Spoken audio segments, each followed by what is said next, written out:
schools released new test score data for the last school year. This is what they found. It shows mixed results with math scores in 3rd through 8th grades going up by 3.5 points. That's higher than the state average, but the same age group lost 2.6 points in English language arts.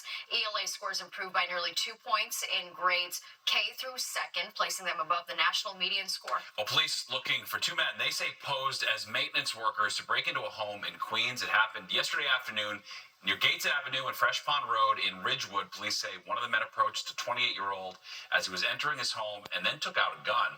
Both suspects went inside, where there was also a 70-year-old woman. Police say the men stole $18,000 and a gold bracelet before taking off in a dark-colored SUV. If you have any info, you're being asked to call Crime Stoppers. A neighborhood on Long Island still cleaning up after catastrophic flooding. One couple's home in Stony Brook partially washed away, and many of their belongings after Sunday's unprecedented storm are gone. Part of the Harbor Road right across Mill Pond also washed away, leaving people living in 7 homes on the other side of the road with no easy way in or out. I have kids going to go to school soon. I can't go down here in the winter. How am I going to get a 10-year-old? My first concern and my priority is public safety. And whatever it takes to ensure that, that's what we're going to do. Suffolk County has declared a state of emergency. Officials say repairs will take time and cost millions. Well, today, President Biden approved a state of emergency for parts of Connecticut. This weekend storms created catastrophic flooding, causing landslides and mudslides.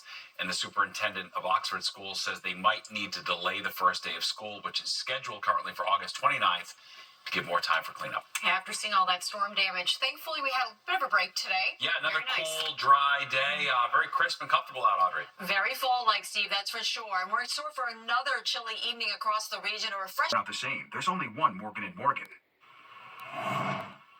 Auto giant Ford shifting gears when it comes to its electric vehicle strategy, putting the focus more on hybrid vehicles rather than fully electric. All right, it comes as electric vehicle sales have slowed while the number of hybrids sold is skyrocketing. Fox 5's Drew Cipriolo takes a closer look. Fords might be built tough, but the majority of the fleet won't be built fully electric. The automaker revealing Wednesday it's scaling back on their EV expansion plans to offset anticipated losses this year, and they're putting more emphasis on hybrid cars. They're looking at hybrids because they can still get 40, 50 miles per gallon and kind of have the best of both worlds with getting a very efficient car that they can just fill up with gasoline like they're used to. Ford sells the #1 pickup truck in the world, the F-150, but it seems they're unsure of the success an electric version might produce. So they're delaying an electric pickup truck by 18 months. They're also scrapping a 3-row electric SUV. Ford addressed it all on a media call Wednesday. We could not put together a vehicle that met our requirement of being profitable in the first 12 months of launch. And we're sticking to that. It raises the question, could this mean the end of the EV craze in favor of more hybrids? We just had a record-breaking second quarter of EV sales that we reported. So there's still consumer demand, and there's still a lot of interest and excitement for EVs. But it sounds like for Ford specifically, they're dialing back a bit. Ford isn't the only company rethinking EV. Rivian has also said they lose $38,000 per delivered vehicle. But Tesla and EV users we spoke to say they're happy with their purchase. I like it for the simple fact that I save a lot of money in gas.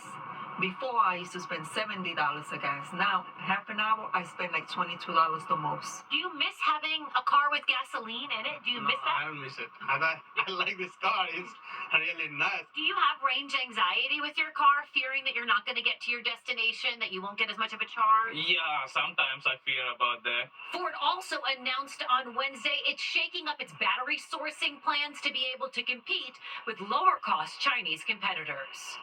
In North Bergen, New Jersey, Teresa Priolo, Fox 5 News. The Long Island Railroad adding extra service for those attending the Dalai Lama's visit to UBS Arena in Elmont tomorrow morning. Multiple trains along the main line will make additional stops at Elmont, UBS Arena, and Woodside between 6:45 and 11:45 in the morning. They also warn this could lead up to 15-minute delays in both directions. Well, to quote Tony the Tiger, this was definitely... You're watching the 10 o'clock news. The search is on to find the pair accused of abandoning cats in the New Jersey suburbs. As Fox 5's Jessica Formoso shows us, the duo have apparently done this several times. The police want to catch them before they strike again. These four cats, Harry, Cyrus, Cleo, and Bubbles, are now under the care of a vet and Humane Law Enforcement Officer Gianna DiMatteo. Hope PATCOM police looking for these two men caught on surveillance video dumping them at Lakeside Construction last Thursday at around 5 in the morning. The felines, a Peterbilt breed, were left in 4 individual cardboard carriers. They left all 4 cats in cardboard carriers right outside the front door. And then they took off in their white Toyota Tundra pickup. All 4 cats were found in poor health. They all have a upper respiratory infection. On top of that, one of the females is missing an eye, and she has mastitis. On top of that, all 4 of them do have intestinal parasites. What's even more upsetting, the men have done this at least twice before. Officer DiMatteo says they were also caught on video doing the same thing, leaving other cats in boxes in towns across Sussex and Morris counties. The vehicle was actually spotted the week prior at another local animal shelter in Sussex County, and the same breed of cats were left in the same exact manner in cardboard carriers.